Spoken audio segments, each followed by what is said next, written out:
우리가 이렇게 입법 청문을 해야 합니까? 내가 아들을 해병대에 보냈는데, 자랑스러운 해병대에 보냈는데 아들이 이렇게 주검이 돼서 돌아왔어요.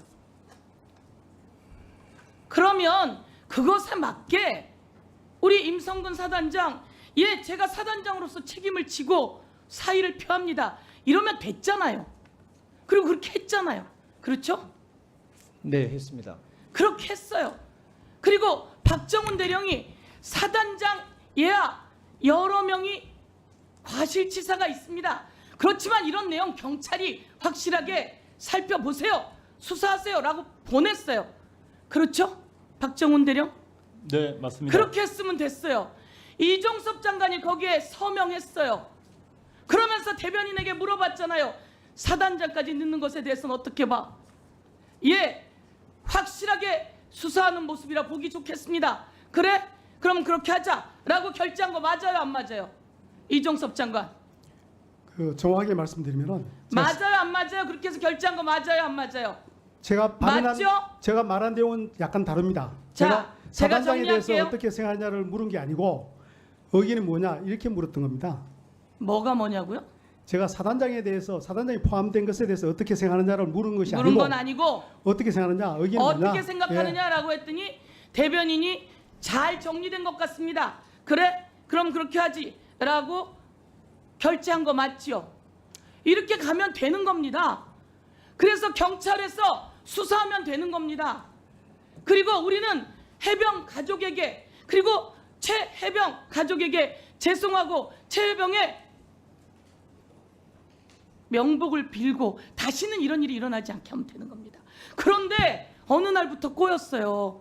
왜 이종섭 장관은 갑자기 꼬이기 시작한 거예요? 왜 이종섭 장관은 갑자기 꼬이기 시작한 거예요? 그렇게 해놓고 왜 브리핑을 취소하라고 한 거예요? 브리핑을 취소하라고 한 것은 대통령이 전화하기 전에 한 겁니다 라고 아까 말했죠? 아닙니다. 그렇게 답변 드린 적이 없습니다. 자, 브리핑을 취소하라고 지시를 했어요. 브리핑을 취소하라고 지시를 할 때 대통령실로부터 전화가 왔어요, 안 왔어요? 취소하라고 말하기 직전에 대통령실로부터 전화가 왔어요, 안 왔어요? 대통령실에서 대통령실 번호로 이종섭 장관에게 전화했잖아요. 예, 그게 그렇습니다. 11시 45분이에요. 맞아요, 안 맞아요? 맞아요. 그리고 이종섭 장관은 11시 57분에 브리핑을 취소하라 그래요. 11시에 무슨 일이 있었어요? 도대체 11시에 무슨 일이 있었길래 그런 일이 생길까요? 잘했어, 사인 보냈어요. 그리고 브리핑도 하라고 다 했어요. 그런데 11시 45분에 전화가 와요, 대통령실에서. 그리고 11시 57분에 브리핑을 취소하라 그래요. 그때부터 꼬여요. 11시에 무슨 일이 있었냐면 바로 국무회의가 있었던 거예요. 수석 보좌관회의가 있었던 거예요. 누가 참석한? 윤석열 대통령이 참석한. 윤석열 대통령이 거기서 경로를 했어요. 맞습니까, 안 맞습니까? 박정훈 대령 맞지요? 윤석열 대통령이 거기서 경로를 했어요. 사단장까지 이런 일을 처벌하면 누가 사단장 하겠냐? 아니, 다 잘 되고 있는데 왜 대통령이 경로하냐 이거예요. 경로하고 나니까 전화가 와요. 전화가 오니까 이종섭 장관 다리가 후두루두 뚫렸는지 브리핑을 취소했어요. 그렇죠? 자, 제가 이거 하나 물어볼게요. 박정훈 대령, 이런 김계환 사령관이 문자 하나 보여준 거 있습니까?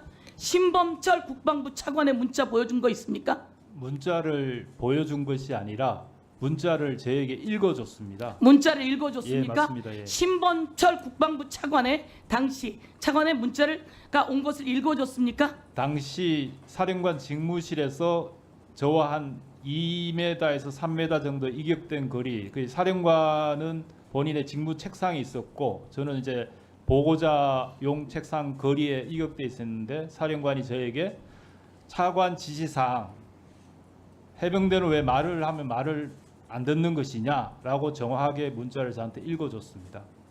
그리고 혹시 사단장은 빼라라고 하는 문자는 못 들었습니까? 사단장을 빼라라는 문자는 그렇게 말한 적 없습니다. 사단장은 빼라 이런 문자는 예, 없고, 그런 사실 없습니다. 그러면 신범철 차관이 보낸 문자에는 왜 이렇게 해병대는 말을 안 듣느냐 이런 문자가 왔다는 그 겁니까? 문자를 읽어주기 전에 제가 이제 사령관 직무실에 그날 들어갔을 때 8월 1일 오후입니다. 들어갔을 때 사령관이 통화를 막 끊는 시점이었습니다.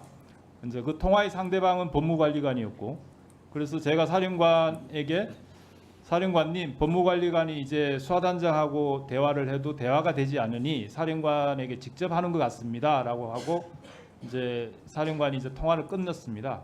끝나고 문자를 읽어줬는데 바로 혐의자, 혐의 내용, 죄명 이런 걸 다 빼라 이런 문자를 읽어주면서 해병대는 왜 말을 한 말을 듣지 않는 것이냐 이렇게 다 한꺼번에 읽어줬습니다. 혐의자, 혐의 내용 그리고 죄명. 죄명은 빼라 예, 예. 라고 했다는 게 신범철 차관이 보낸 문자의 내용이다 이런 말씀이신 거죠? 사령관이 읽어줄 때 그 네. 서두에 차관 지시라는 차관 단어를 지시? 예, 언급했습니다. 예. 차관 지시가 있고 신범철 차관 이따가 답변하시고요. 이종섭 장관 이런 지시한 적 있습니까? 차관에게? 예, 의원님께서 쭉 있습니까? 없습니까? 네 아니오로 제가 대답하세요. 사단장 빼라고 지시한 적은 한 번도 없었습니다. 없습니까? 예, 빼야 한다는 예. 얘기도 한 적이 없습니다. 없는데 그러면 네. 신범철 차관이 완전히 직권 남용한 거네요. 직권 남용했고 제가 한 가지 더 묻겠습니다.